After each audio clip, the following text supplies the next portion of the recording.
Adenomyosis.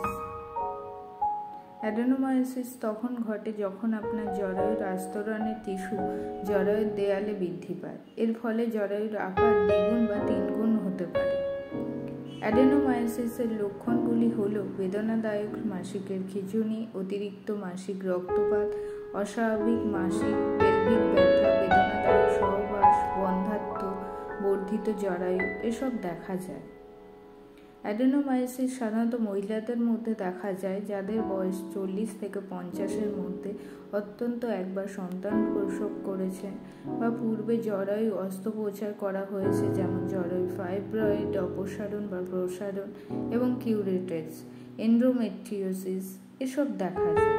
এসব সমস্যার সমাধান পেতে আপনারা আসুন আমাদের দ্য ওম ফার্টিলিটি ট্রিটমেন্টে।